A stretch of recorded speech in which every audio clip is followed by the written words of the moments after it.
Hello, and welcome to the Kosh. I am your host, Timber Smith, and like every week, once again, thank you for tuning in. I appreciate you tuning in and listening. I love all the feedback that I do get. I appreciate y'all out there in Kosh land. I'm super excited about the guest that we got this week. Let's introduce him. His name is Christopher Carnes. Christopher Carnes is actually one of our candidates for the Oshkosh School Board. Hey, Chris, how you doing over there? I'm doing well, thank you. All right, I'm gonna work on this. I'm gonna quit calling Chris, and we're gonna call Chris Christopher. It's gonna take a little practice here. All right. Christopher, can you please share a little something about yourself and what is your connection to the Kosh? Yeah, so I have lived in Oshkosh my whole life. Lived mostly on the west side. Went to Oshkosh West, went to UW Oshkosh. Okay. Titan? Was it? Yeah, Titan. All right. And you went to West. Was West still the, I think the West used to be the Indians back then. We were the Indians. I think I was either the last class or the second to last class. That was the Indians. Was the Indians. Okay. Yeah. All right. And please continue. Yeah, so my connection to the city, obviously having been here my whole life is mostly one of the things I'm passionate about is I coach youth sports, so I'm involved in the community that way. Okay. On the board of Oshkosh United, I help coach a lot of different sports: soccer, basketball, wrestling. Oh man, you're doing the whole gambit. Yeah. That's, you know what? I'm gonna be honest. As somebody who has done a little, and when I say a little, I do mean a little bit of coaching. I was lucky enough. My daughter played a lot of soccer. She played soccer since the age of 4. And kind of came up from OISC all the way, played United and then for UW Oshkosh and was a Titan. I did some coaching in OISC back in the day. Might have won a soccer Saturday or two. I love that. That was such fun and fantastic and amazing community camaraderie, You done some soccer Saturdays? I have not. Didn't play soccer as a kid, so I wasn't a part of it. Knew all about it. Okay. But my kids never played OISC. We jumped right into Oshkosh United. They had started their rec league, so we had went that route. Went to the academy, and then I got the pleasure of coaching my son's U11 select team, which was the first travel team, at his age bracket when he could actually travel around and place, and we had an amazing team, amazing group of parents. It was a really fun experience. Those travel teams are cool. That is a good time getting on the road. You get you a nice group of parents, find you some nice places to eat. That's exactly it. You'll hang out in the hotel at the pool together. It's fun. Yeah, that's where I drew the line because I don't swim, but nonetheless, I do understand what you're saying. I do miss that. Let me just give a quick shout out to all of our those soccer connections in Oshkosh, because soccer is big here, and I think it's important for our youth. So shout out to OISC, shout out to United, shout out to our Y, shout out to everyone, and a special shout out to all us parents who out there who take on coaching, because coaching is no joke. It is underappreciated. It's challenging at times. It's a lot of fun, very rewarding. But it's still a fun experience I enjoy every day.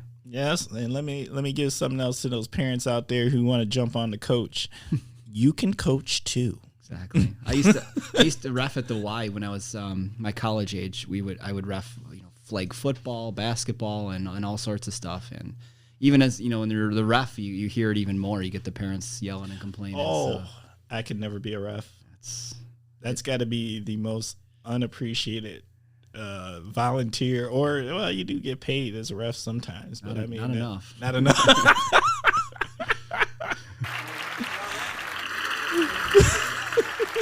No doubt about that. All right. You ready to jump into the first segment? Absolutely. All right. First segment is called "What in the World is Going On With." You start with that phrase and you end with a topic that's near and dear. So, what in the world is going on with vaccines? So, I work in healthcare. I'm a business office manager of a surgery center. So we are, paying attention to that stuff intimately.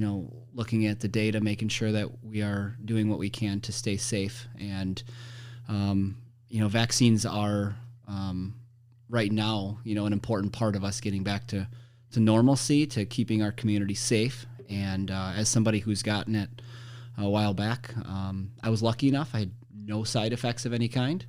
But even so, the side effects are minor compared to the negative impacts that, COVID can cause people. So, I'm a big fan. I want as many people to trust the science, to get those vaccines as soon as we can, and, try to get back to somewhat of a normal life as soon as possible. I'm with you. I'm all about it. I've been lucky enough to get my first shot. I'm eager for the second shot. If you've listened to a past episode, I've come around. I didn't start in a place of necessarily wanting to get the vaccine, but I've come around to it. And now that I'm in the place, can I just get it? Can we just make that happen? Christopher, let me ask you, what is your feeling of our community and their attitudes towards the vaccine? Do you think Oshkosh and the surrounding area, for the most part, are having a good attitude towards the vaccine? I guess I don't know the numbers. I know I hear certain people that are still hesitant. I have family members that still, I don't know where the distrust comes in, because most of us have vaccines in our body for most things, right? Smallpox, polio, that kind of stuff went away when we started to, vaccinate, and now we have all sorts of other stuff. And to the point where when I was a kid, I had to deal with chicken pox and actually got shingles at a young age. Now we have vaccines for that stuff and our kids get vaccinated. But right now there's such a distrust even out there. It seems like it's a fairly substantial group, of people that feel that way. I mean, we had some incredibly smart people that put together these vaccines, and I did a lot of research listening to and reading the articles about how they tested it, what they did. Right. And even though it was a fast process, it was incredible, what these people went through and what they did to help the world, Well, yeah, I mean, if the whole world comes together to concentrate on something, that's going to cut time down. Yeah. I'm with you on that. I think the only difference this time was politics got into this, and instead of just there being a universal consensus of the safety of our citizenry, right, and the safety of America and the safety of anyone, citizen or not citizen, that's living here, was lost in there. Yeah. But that should have been the primary messaging, regardless of belief, party, or anything else. This is just about health and safety. Yeah, it's the same thing that, masks, I mean, politics got in the way of some things that, the evidence is there for masks save lives, vaccines, save lives. And it's unfortunate that there's a place for politics. We can talk about tax rates and how we respond to activities and things when it comes to that. But when it's life and death, literally, I got disappointed to see that.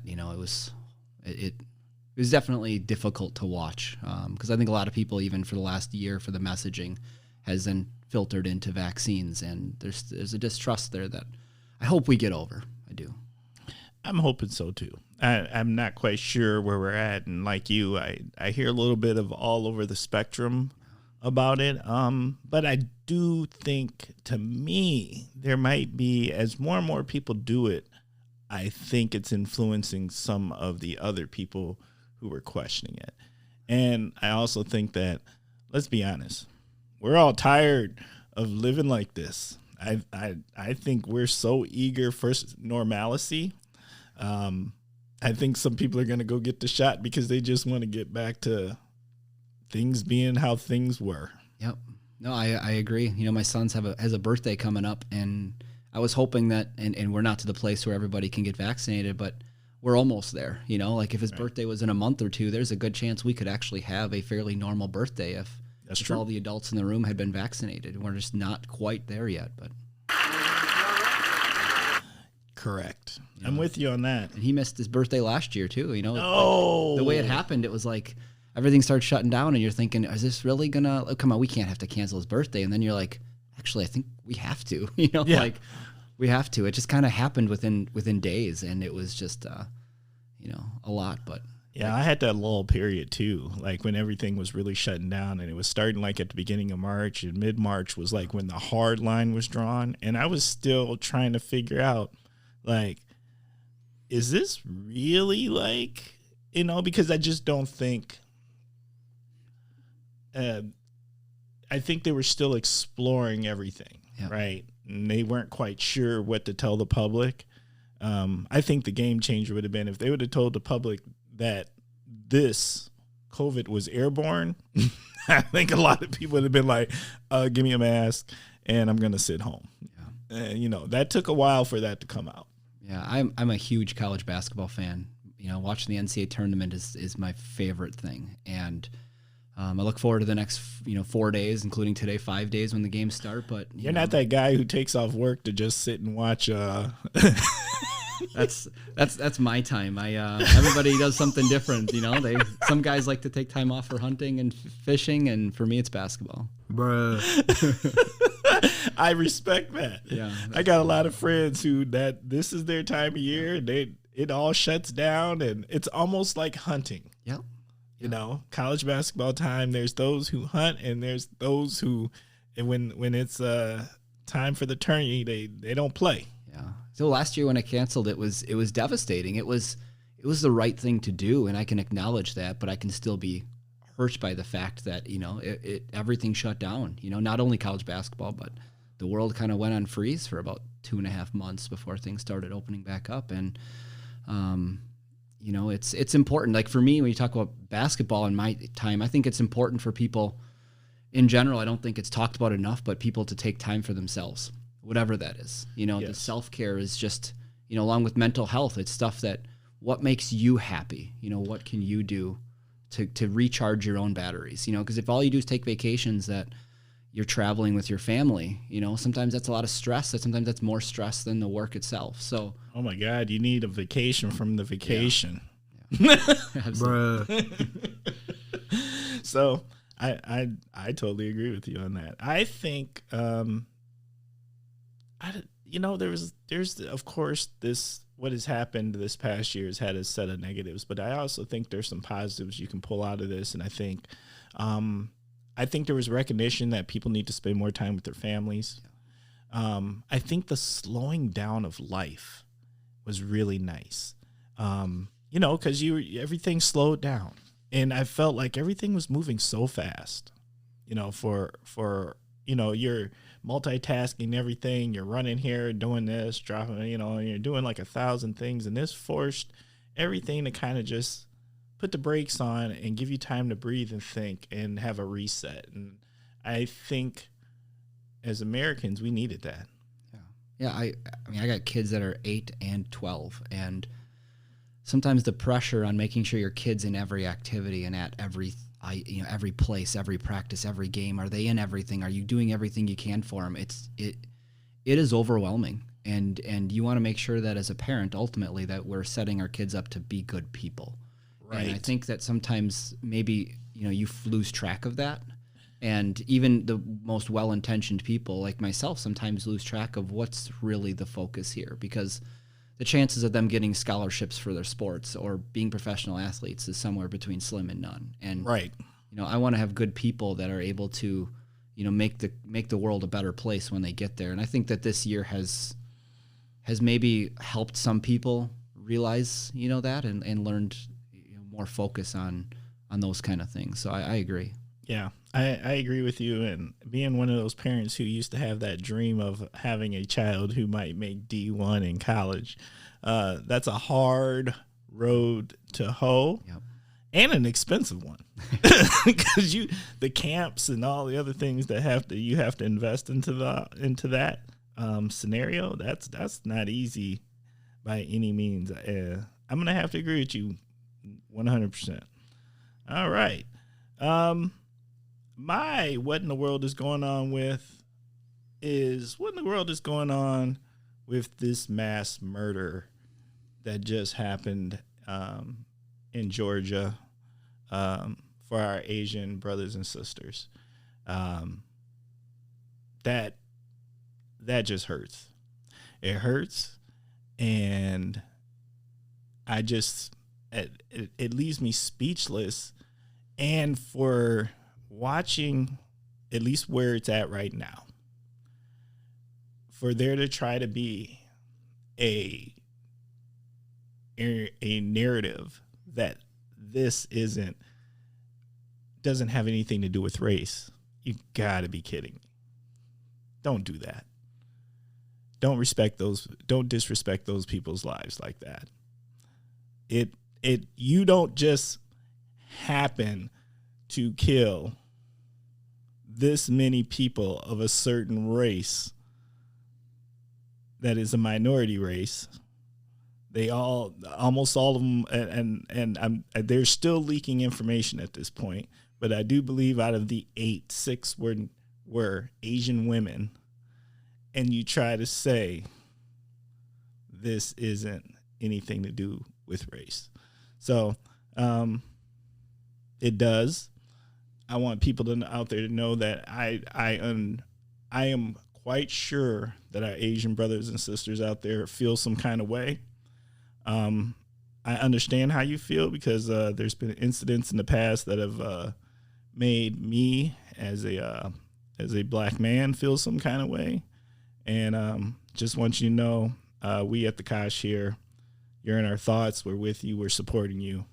I mean, and yeah, it's important to realize that racism affects a lot of people in our culture and our society. Everybody. And it's, I was reading some articles after that happened when you talk about, there's stereotypes, and stereotypes are crushing to racism. You think, you hear Asian American, you think a lot of people think one thing, they're not hurting, that they're,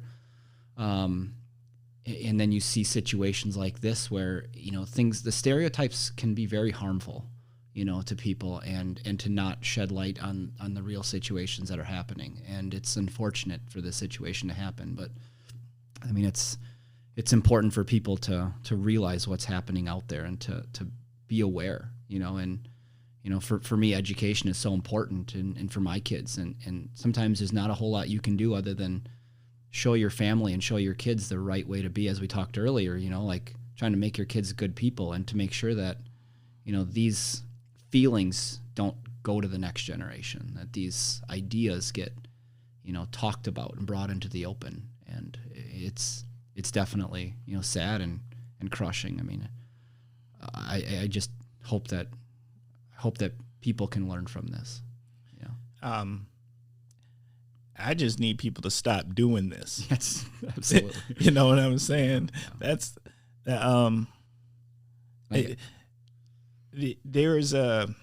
I saw something that was like, stop the Asian hate. No, stop the mass killings.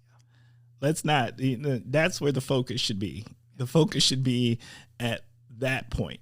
Let's not put it on the side of the victims. Correct. Let's put it where it should be, the aggressors. Exactly. Stop it.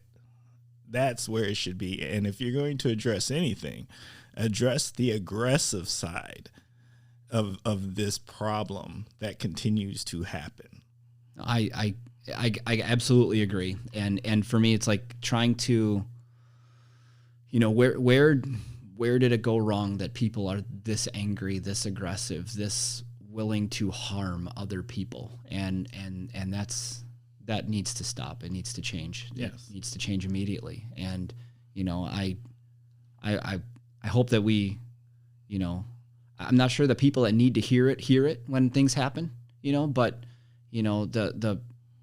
it's just not okay to treat anybody like that. Well, I think we have a problem in America where if it's not in our house, yeah, we tend to close our eyes to it, or we don't think it. You know, you might look at it and say, "Oh, that's horrible," but that's where it stops. Yeah. You know, but it affects us all. It trickles into places, and how do you know that you're not going to be the next subpopulation hate category? It doesn't take much. The next subpopulation hate category, and I say this because Christopher over here is sitting with a very clean-cut head, much like mine, so we're both bald brothers in crime right now. And what if that's the new hate category? What if bald men is the new hate category, and somebody feels some kind of way and they want to go out and I know that seems far-fetched, but it's all far-fetched. Right. But it's that simple. It's people picking categories of things they don't like and going out and doing destructive, harmful things. For a lot of people, it's fear. It's you know, they're angry about things, and to take it to that point, I mean, it's definitely terrifying, because where will it go next? Right. And you know, Oshkosh is more diverse than people realize. You know, I mean, I look at the school district, and I didn't realize it till you see the numbers that, you know, when I was in 1999, I graduated high school from Oshkosh West. I swear there's probably a couple black students in the whole school. You know, it wasn't the most diverse. And now overall, there's 26% of our district is not white. That's you know, right. That's significant. That's a big amount of people. So I think, you know, people in our community, when you said it doesn't happen in our house, we don't realize it. And I think people don't realize that it might not be in their house right now, but it might be in the house next to them. You know, our right. It's so diverse that we need to stand together. And you know, we're a small community compared to a lot of places. You know, we're big and we're small. We're kind of in that middle ground, 60-some thousand, almost 70,000 people, right, with the third largest university in the state. You know, we got a lot of diversity here that I hope that people do start looking around and realizing that, you know, this stuff is here. We just may not realize. You know? Yeah.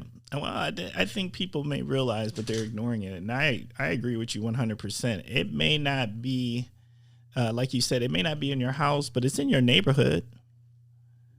Because that's how it works. Because right now, I've been in Oshkosh since '92, and I've watched the diversity transitions that have happened here. And you can't tell me everybody's neighborhood isn't changing in some type of capacity, right? Right. There's still a lot of neighborhoods who may not have much diversity in them, but there are many that do all over the region. So, I mean, it's something to think about. All right. That's a tough subject, you know, but I think it's a necessary subject. Yeah, For myself, like I look around the world and we talk about that and everything. It's just, you know, the world needs more empathy. You know, needs more people asking questions and wanting to understand and wanting to be there for our fellow people. You know? Can't agree more. All right, you ready to jump into the next segment? Absolutely. All right, we're jumping into word associations. I'm gonna throw some words at you, Christopher, and you're going to tell me what comes to your mind. Will do. All right. So food. Food. I mean, with the NCAA tournament around the corner, I'm thinking about a lot of fun food to watch some basketball games with. So one of my favorites, pizza is always a big one, but we go to Chicago a lot. Okay. Lou Malnati's Pizza down in Chicago is my favorite. Is that a deep dish? It's a deep dish. Yeah. Is it like the super deep dish? It's good. It's big. Yeah. Right. It's got the. I'm not a chunky tomato kind of guy, but their chunky tomatoes are so soft. You just touch them with the fork and they just melt for you. I'm feeling that. Okay. We come home with frozen ones. We can load up the cooler and bring some home. It's not the same as fresh in the restaurant, but it's pretty good. So I'll probably make a few of those over the next few days. Okay. All right. Do you got a favorite pizza joint in the Kosh? So what we did when last March, when everything shut down, we decided that we were going to try every local pizza place in the area. So Ooh, Oshkosh. I'm liking that. That sounds like a challenge. So you're speaking from what I will call a professional tasting opinion. We went all the way up to Kaukauna. We did Appleton. I work up in the Appleton area. We tried a lot of them up there. We tried a ton of them in Oshkosh. And if there's any that I missed, I apologize. We've been getting out there, but I guess in Oshkosh we I don't want to leave anybody out, but Dr. Benzie's is probably one of our favorites. West End, no doubt. So we've tried a lot. We've tried Cristiano's. My son asked for Legends the other day. We want to go back there. So we're trying to make sure with the way the restaurants and everything were going and people struggling for business and sit down business that we were staying local and trying to do that. So there's a lot of great pizza places in the city though. Yeah, no doubt. I'm gonna have to give a shout out. I definitely did Legends deep dish. That's doggone good deep dish Legends you got going on there. I had to give them a big old shout out. And me and my family, we kind of did the same thing during this time period where we were trying to support local and make sure we want some of our businesses to be around after this was all said and done. Two of my favorites were lost big time. We lost Cranky Pat's, which, oh my God, I love Cranky Pat's. I love everything about them. They're the staff, the people that were on the other side of the bar, the servers, everything. And Durango's. Durango's, hands down, was the most affordable Mexican lunch in town that tasted really good. That was my go-to. I felt good about it. I could take anybody. That was the business lunch go-to. And nobody was ever disappointed at Durango's. It was simple. It was fast. It was consistent. I never had a bad meal there. I like that joint. Yeah. All right. Shout out to Durango's and Crankies. All right. Next one, cocktail beer. So it's strange for someone in Wisconsin, but I actually don't drink alcohol. So I don't have a go-to when it comes to that cocktail or beer. So I'm more of I don't even drink soda. It's mostly water, maybe a chai tea. But man, Christopher, you're making me feel real bad over here. I feel like I need to start watching my diet and stuff. You're no judgment. People like it, and more power to them. It's not your thing. It's not my thing. Okay, fair enough. Netflix. Yeah, so we spent some time on Netflix watching some shows. I think we just got done watching a movie called Yes Day last night with the kids. That was pretty good. About parents who always said no to their kids. So for one day they said yes to everything. Yeah. So it was had Jennifer Garner in it as the mom. It was pretty good. Yeah, they have I think we spend more of our time though on Disney Plus. Okay. My kids a lot of the movies, they're bringing out a lot of new shows. We're big Star Wars fans, so we watched The Mandalorian, and watched the last season when they released for Clone Wars. If anybody's got a chance, the new Raya and the Last Dragon movie that came out on Disney Plus is fantastic. So I think we spend more of our time that way. But yeah, now anything that's streaming, I just Netflix is kind of like Kleenex. Yeah, it sure is. No one says tissue. Yeah. So when you're talking streaming, people just say the word Netflix, and then hopefully they take it wherever they go. But I'm with you. I don't have Disney Plus yet, but I keep hearing about it, and it makes me kind of curious enough that I'm not quite sure if I'm ready to invest in it. But it seems like there's a lot of good stuff on there that people really, really like. Yeah, another series I had watched, I just found it on ESPN Plus. Chris Paul had done, he's doing focus on some of the HBCUs. Okay. And so he's North Carolina Central. Lavelle Moten is the coach at North Carolina Central. He's amazing. And so I've heard him on interviews before. And he is Chris Paul and him kind of produced this, I think, and so they interviewed some other people who went to some different HBCUs that are popular, including Spike Lee. Right. But they're documenting their basketball season this year. They've had 5 episodes out so far, so they're doing a lot of behind the scenes work between for what they're going through, especially in a pandemic. But what they go through as an HBCU and everything. It's that is an amazing show. I just watched the episodes 4 and 5 came out Tuesday night. So okay, that sounds super interesting. I just want to send a shout out to every coach and athlete out there who's had to suffer because of the pandemic. It's been rough on our athletes and our sports. Yeah. All right. Next word, Amazon. Yeah, I think we've been doing our fair share of ordering through Amazon. It's hard when you it's hard not to when you can get the stuff in a couple of days, right? You can pretty much get everything from Amazon. It is amazing. So I've been buying some books lately. Been into some reading of some autobiographies and things. I think we've been doing some of that, and just miscellaneous stuff around the house. My son's birthday's coming up, so bought him some stuff. I can't say it here in case he's listening, but we bought some stuff on Amazon. It's just you can buy everything. We bought. I'm gonna redo my couch cushions. You can buy the foam to redo your couch cushions on Amazon. It's amazing the stuff you can get. So, hey, I'm feeling you on that. Look, there's such a convenience to it. There's times that I'm sitting at work and I think of something like, we could really use one of these. Jump on my phone, bloop, bloop, bloop, boom, it's here in 2 days.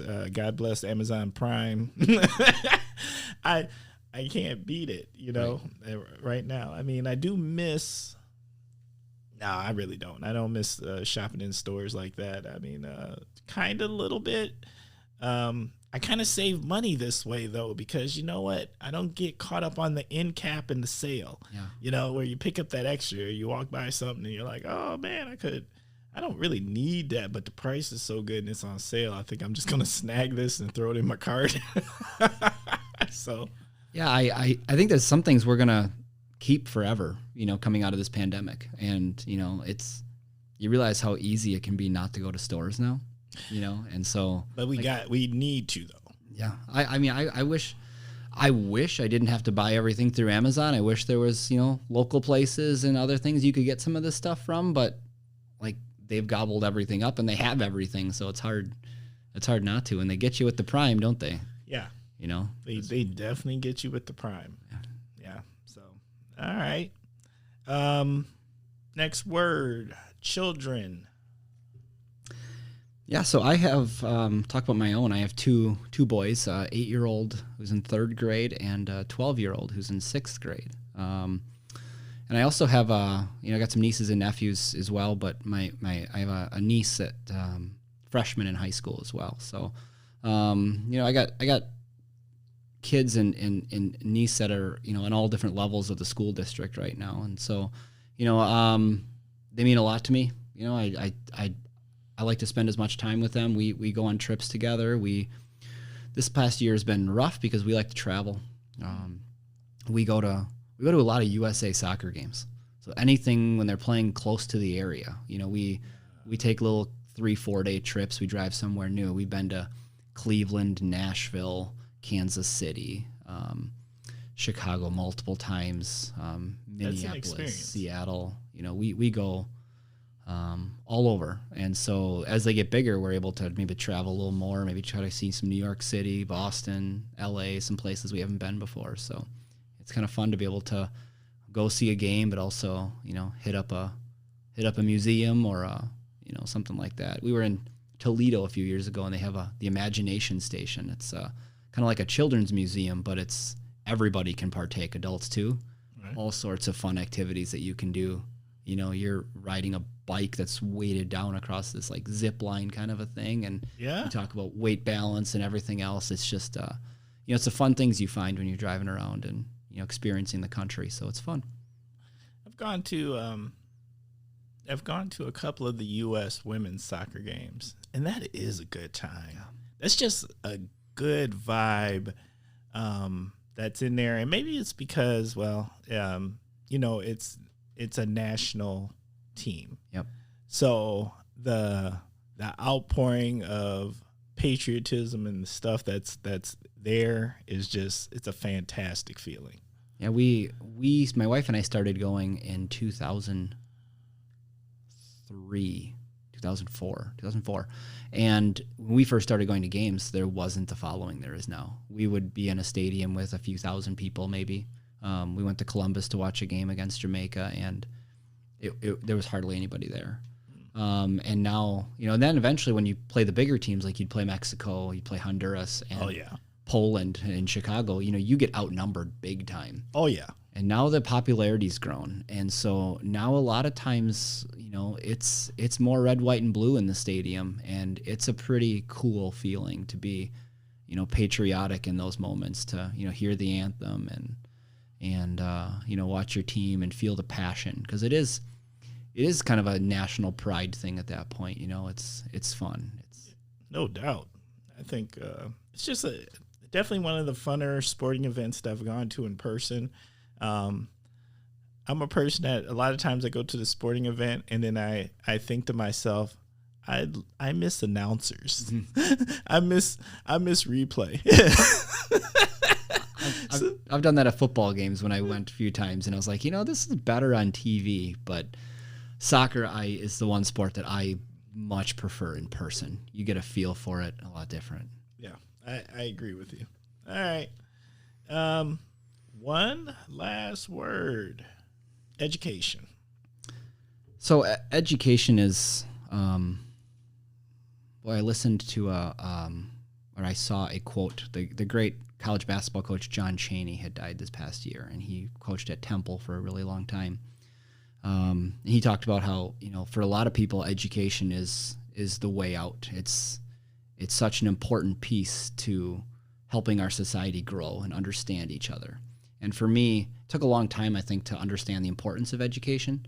I always knew I was going to go to college. I went to UW Oshkosh, just kind of figured I'd go there. Thought about transferring, going somewhere else, but they had the degree I liked, and I was a big, passionate fan of history and religious studies.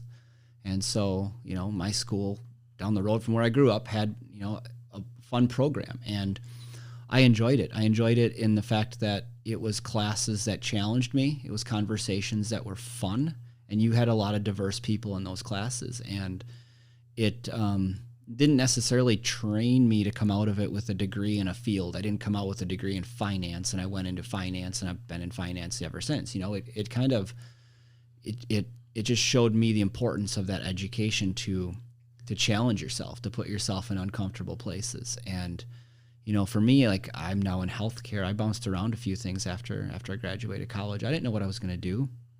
I didn't know, what I thought about going to grad school. I thought about doing some other items. And sometimes I wish I would have, but, life happens and things get going. And, but I wouldn't change what I went to school for. I am a better person because of what I did and that's probably in my life one of the more proud items I have, that graduating from college, getting my degree.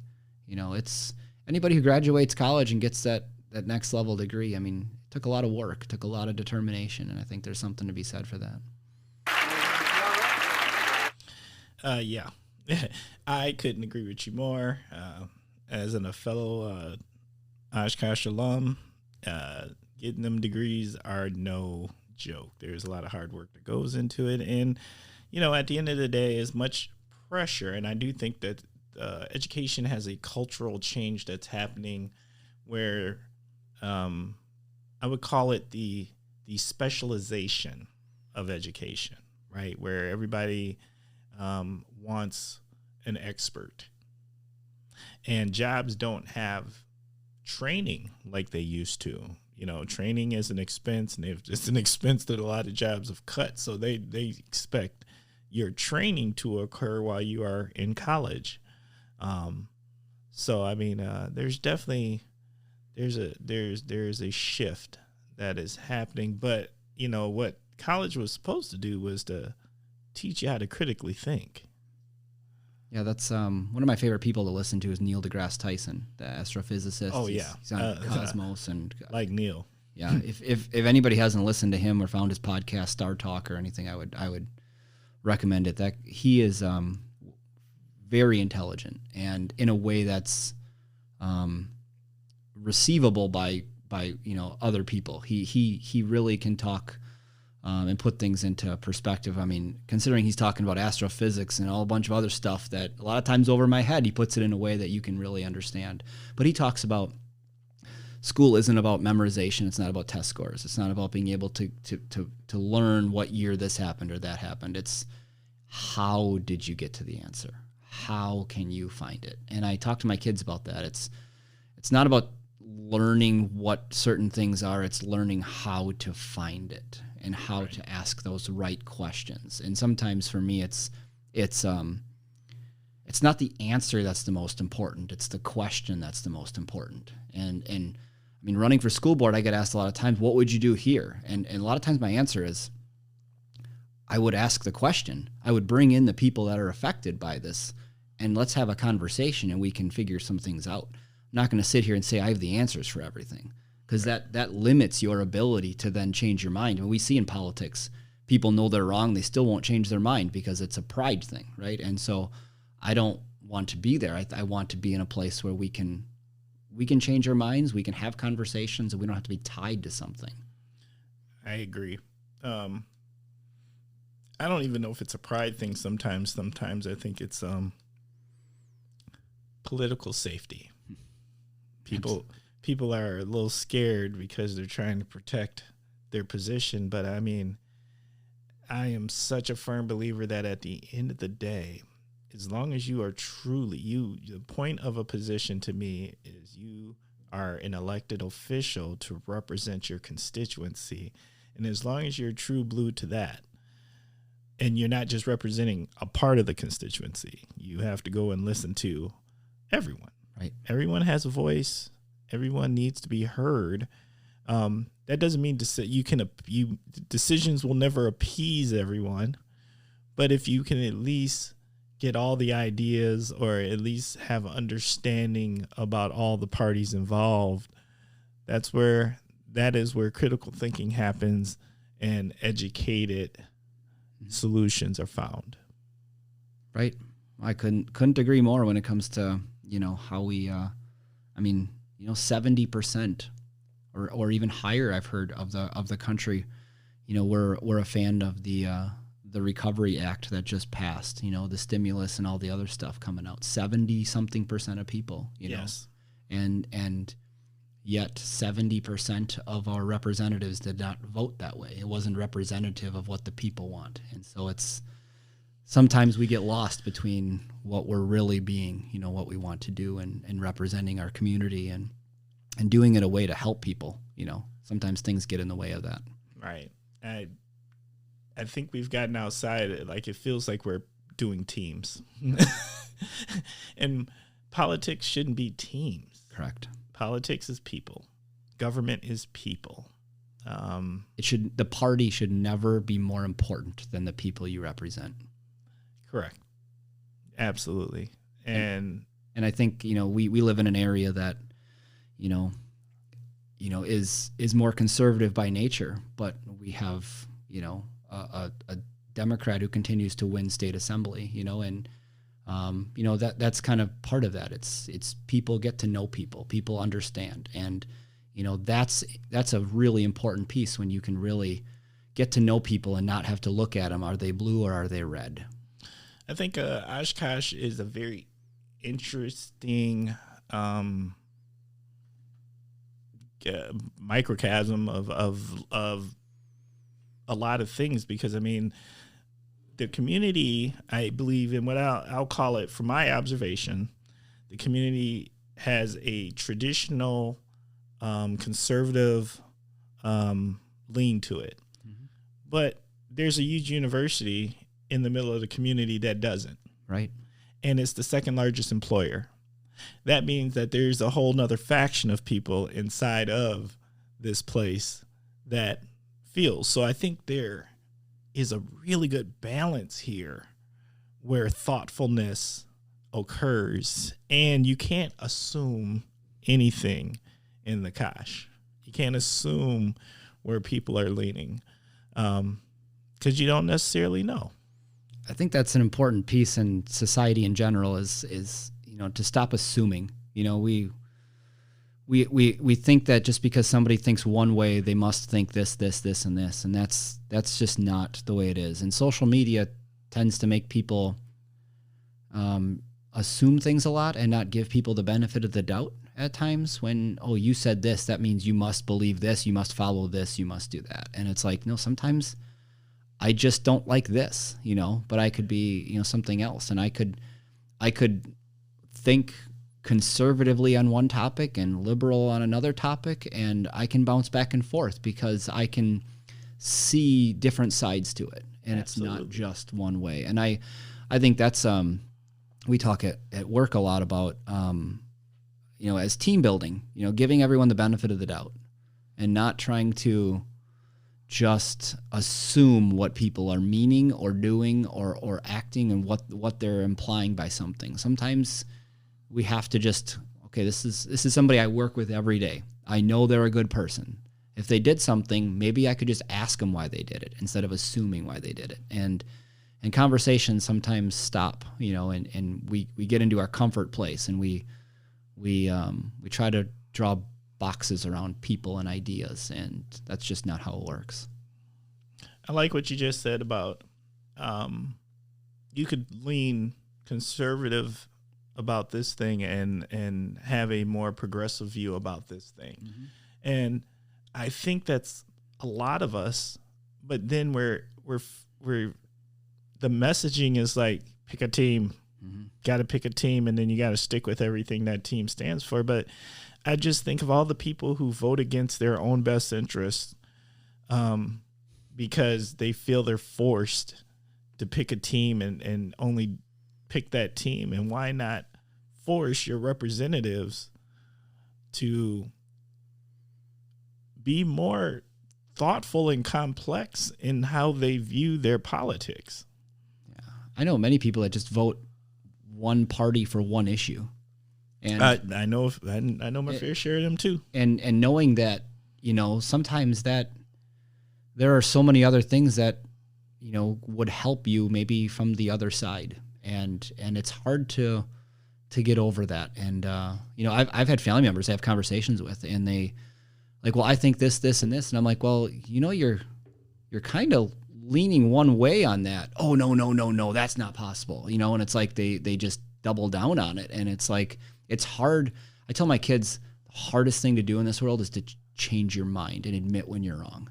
And it's not about admitting that you're wrong. It's just the ability to change your mind. I mean, when I went to college, I was way different in my thought process than I am now. And at first it can be terrifying because it's challenging what you thought was real. But when you start looking and digging and reading, you become a better person for it, And so I welcome everyone to read and study and to challenge, always challenge everything that you think, you see, you have experienced, because someone else may have experienced something way different. I had a conversation with somebody a few weeks ago, and their experience was they had a terrible teacher during this pandemic, and they thought all teachers were lazy. They wanted to stay home. They didn't want to be in in-person schools. And it was like, from my experience, my wife's a substitute teacher, and from all the people I've talked to, I experienced everything different than that. I experienced teachers who were doing way more work. And so, it's just not judging as quickly, right? And being, maybe I just had a bad experience. But if I had a bad experience at a restaurant, that doesn't mean the restaurant's bad or every person at the restaurant's bad. I could have had one person on a bad day who had a bad moment, It's funny you say that, because I say that about racist experiences. I say that because I always say what a lot of people never get about someone saying that something is racist or that this felt racist or this racist thing happens is if you go to that restaurant and that server greeter just came and they got in a big fight with their mate, their partner, and their kids did this, and the dog bit them in the ankle, and they tripped, and the car broke down on the way to work, and then they come in with this an attitude and they're giving attitude, that person of color doesn't know any of that, and they're trying to figure out why are they getting treated like that, and nothing else adds up. So then the go-to equation is racist. Yeah. But it could have just been a bad day. Right. And it's something I think about in my interactions and things that happen in my everyday, is I try not to go there. I try to think, okay, what could possibly be going on? And I might even try to sway the situation by inserting some positivity and see if we can make a difference. And that, to me, that may be the tell. Because I'm not going to say I ain't never had no racist experiences, right. But I'm also not going to say that all negative ones are racist.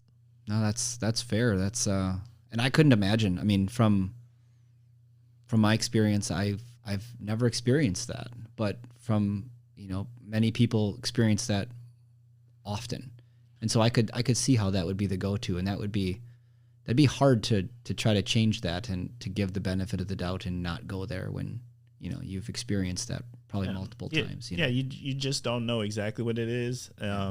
Sometimes you know exactly what it is, and there is a feeling to it.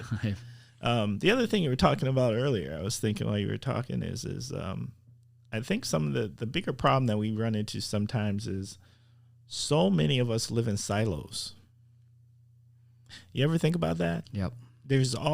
People live in these silos. They live in neighborhoods that have no diversity whatsoever in them. They don't work with anybody diverse. They don't have any non-diverse conversations. And then, so their views are an echo chamber of a silo, and they're not hearing these other things to take into consideration. And to understand, I think we do so much better societally when we're commingled and we have a chance to just understand that really the things that we think are different aren't different. We all kind of want the same doggone things. I mean, the United States experiment of mixing the big melting pot, right? Mixing everybody from all different backgrounds, all different cultures is difficult at times because people are tribal by nature and they want to be in their silos. I noticed like a lot of times people have their favorite band, they have their favorite sports team, they have their favorite whatever, and they find people who fit that mold, and that's what they're around. And same with what people look like, what people, are doing and that kind of stuff. And it's hard to be outside of that. And so there's a lot of times I don't have a favorite band. I don't have a favorite, because it ties you down, right? And at times, sometimes that can be limiting to experiencing new things when you do put yourself in a silo. And I think some people do it without realizing they're doing it. Absolutely. But I think sometimes people choose it, and they're like, okay, I'm gonna live here. I'm gonna make sure that my community is this and that, and looks a certain way and acts a certain way and drives a certain thing and has the same color house and whatever else, Mm-hmm. And that does not help.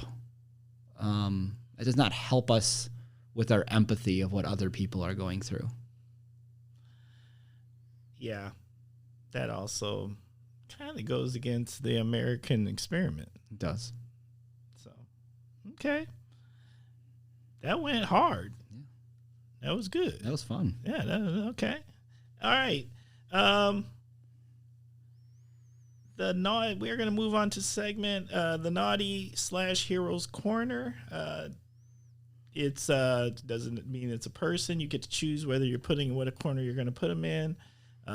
You celebrate them, or maybe let them know that this isn't okay. And you got someone to nominate, or organization, or thing, or situation?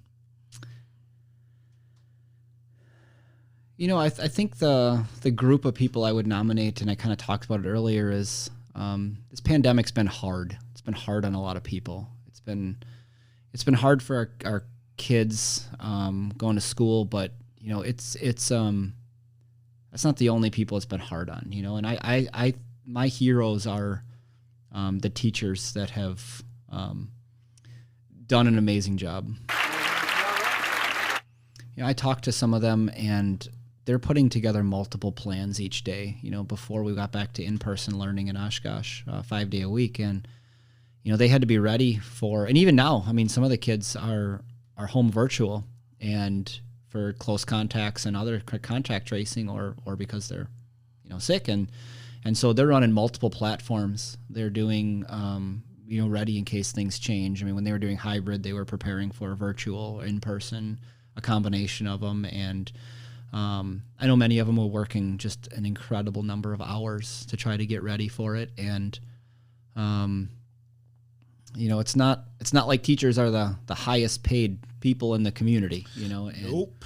And not this community, and sometimes people are trying to find ways to pay them less. And it's frustrating because I can't think of a job that's more important, when you are literally giving your kid to another group or individual for 7 to 8 hours a day. Right. And they are responsible for teaching them what they need to know to be good people. And that's what we do. That's what public schools and schools in general are about. But, it's an amazing thing when you think about it. You are giving your child somebody that means probably more to you than anybody else, right? And you're trusting them to make them good people and to take care of them and to keep them safe. Absolutely. And, it's a group that sometimes doesn't get the publicity they deserve, and I want to give them a shout out for that. They don't get the type of publicity they deserve. Right.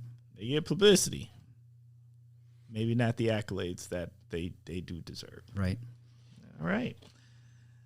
All right, so we're going to move on to our topic of the week, and the topic of the week is picked by the guests themselves, and our topic of the week is North Side versus West Side. Christopher, can you please elaborate on that?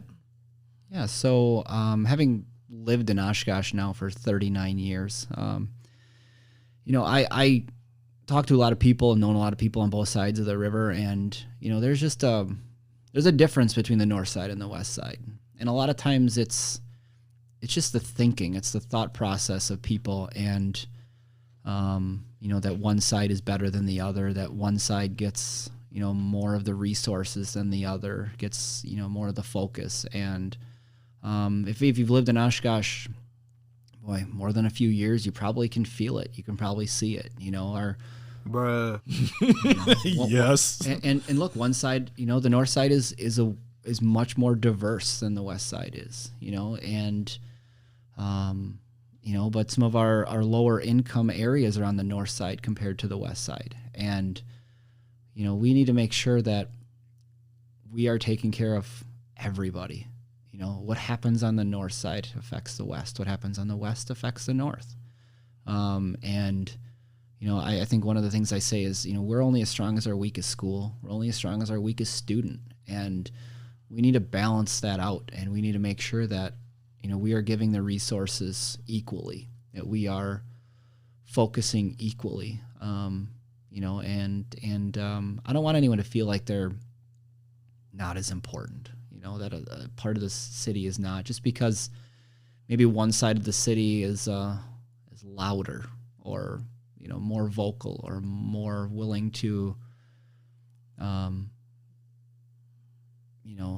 complain about things, and so, we're you get, unfortunately, there's a privilege that comes with a lot of people on the West Side, and I know a lot of people there. I'm not saying it's coming from an evil intent, but it's there. We talked about silos earlier, right? And people aren't understanding what they're doing and how it's maybe negatively affecting the rest of the community, and through a pandemic, lower income people are struggling way more, but they don't have the resources to be as vocal. They don't have the resources to ask for help. And so, the school district is responsible a lot of times for, I mean, a lot of families get all their, a good chunk of meals from the schools, and so, it's just important. It's important to understand that, we are all in this together. And I just don't like the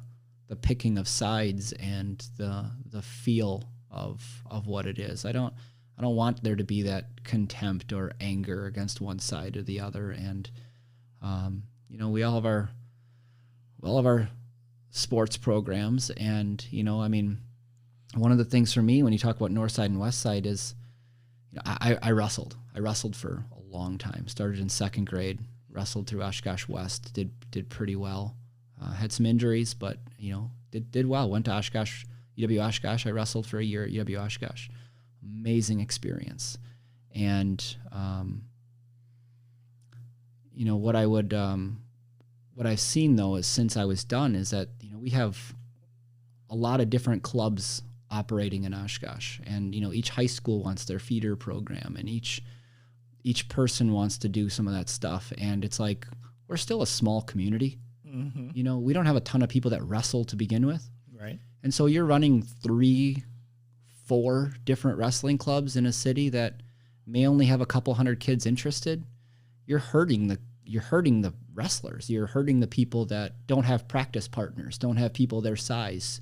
The good practice partners in a different club, and the two of them, if they wrestled together, would make each other better. It's not like you got thousands of people out and we can afford to separate. From some level, at a basic level, we're still one. And I don't like the feel that we're trying to feed kids into high school when they're in second grade. My goal at that point is to get as many people interested and involved in those activities. And maybe they'll stay longer. Maybe they'll be more interested. And, we see kids leaving youth sports at an alarmingly young age now because they're just annoyed by the dynamics that are there. You see the parents and the adults making decisions that negatively affect the kids, and it's supposed to be about the kids. And, that's just one part of Oshkosh where I see that, we have splits that hurt our community, hurt the kids, hurt that. I mean, it's just, why can't we have one group where all the coaches from the different sides come together? Each coach coaches a different practice that week or that day, and you get different experiences. The coach for this group and the coach for that group. One focuses on attacks from the neutral, the from your feet. The other one focuses more from different positions, and I just like the ability to tap into all the people within the community that have special skills and not be limiting that by the boundary that is the river. What I would say is, someone who wasn't born and raised in Oshkosh but have had the chance to live here for some time now, I never understood. I understand the north side, west side thing to an extent, but the only difference to me was one side was just newer than the other side because the city grew that way because there's a lake there and you can't grow the other way. Right? And so that was my whole thing. But what I have seen is that if people don't think about it, that whole attitude of north side versus west side carries on to the kids. And then they treat each other accordingly. Absolutely. And that's bad. Like, that's nonsense. That just makes no sense. If you're all born and raised Oshkosh, and Oshkosh ain't that big. So I ain't got no business having no beef with each other. It ain't that serious. And here's the funny thing. All y'all kick it the same way too, for the most part, is in how y'all like to. I ain't had a different brat on the west side or the north side. The brat tastes the same. Right. Right. So I don't understand it, but it's there, and it's definitely something that to just create a divide for the sake of having one. That's just. It's harmful. It's hurtful. It's dumb. No, but you talked about like how it funnels down to the kids, right? And that's education in general. That's how we treat each other. That's how we. I mean, racism. It's everything. We have to teach the next generation to be better than us. And I think there's a choice. Like I think there's also a misunderstanding about why some people may live where they live. I could live on the west side.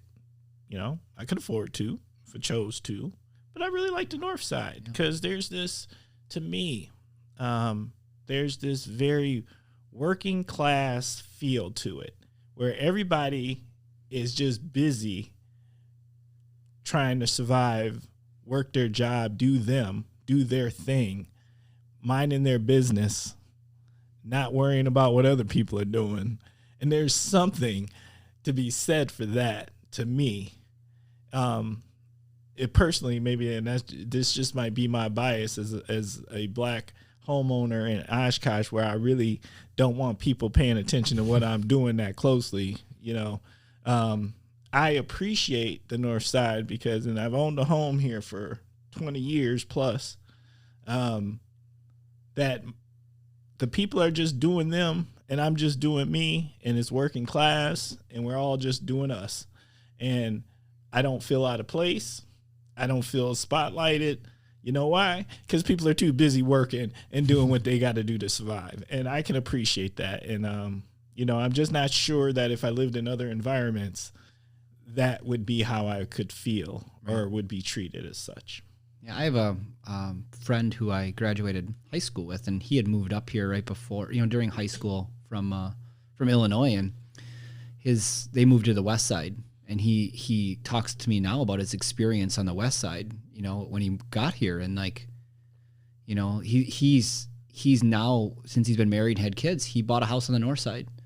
He's like, I want my kids to experience, something different, and it's a different feel, and more diverse and things. And so, he wants his kids to experience what he experienced where he came from, which was just different. And so I appreciate that. I think it's unique for Oshkosh to be able to have both those experiences. Mm-hmm. They just shouldn't be pitted against each other. No, and that's exactly it. I'm not sitting here saying one side's better than the other at all.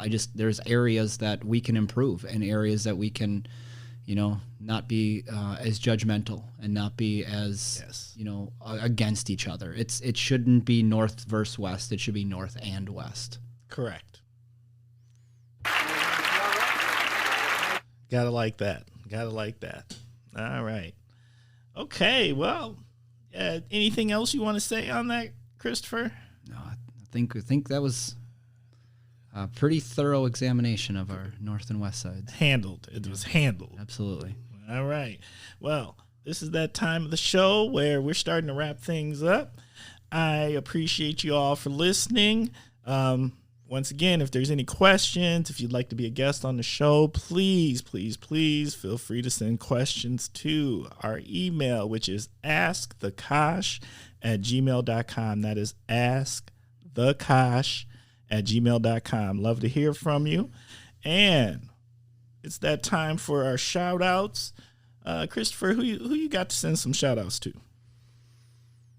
Well, I think, there's been a lot of work going through the campaign and getting to know a lot of people and talking about stuff. And, my wife, Sarah, has done a really important job of, helping out and being there for me and stuff and being able to bounce ideas off. A couple other friends of mine, I guess I'd give a shout out to as well.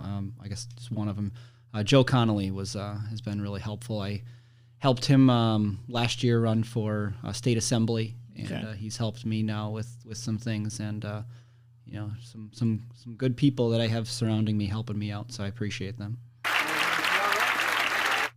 All right, and I'm sure there's other people as well. I just too many to name, so I don't want to. Too many to name. Exactly. All right, fantastic. I usually have a good list of shout outs, but I just don't have any today. So you know what? I'm going to come back on that on the next show. If I didn't shout you out this show, I will definitely be shouting you out on the next show. Parting words of wisdom. What do you got for us, Christopher? And I don't even know if this quote came from anybody or how I came across it, but it's smart people learn from their mistakes. Wise people learn from other people's mistakes. And so I talk to my kids about at least be smart. at least learn from your own mistakes. Yeah. You gotta like that one. I like that one a lot. All right. Well, hey, how'd you feel about this, Chris? Was this good? Did you enjoy your experience here on the Kosh? I loved it. A lot of fun. Thank you for having me. Hey, thank you very much. I appreciate you being a guest. To all the listeners out there, thank you for tuning in again. Look forward to you sharing how you felt about the episode at askthekosh@gmail.com. We're wrapping it up. The Kosh.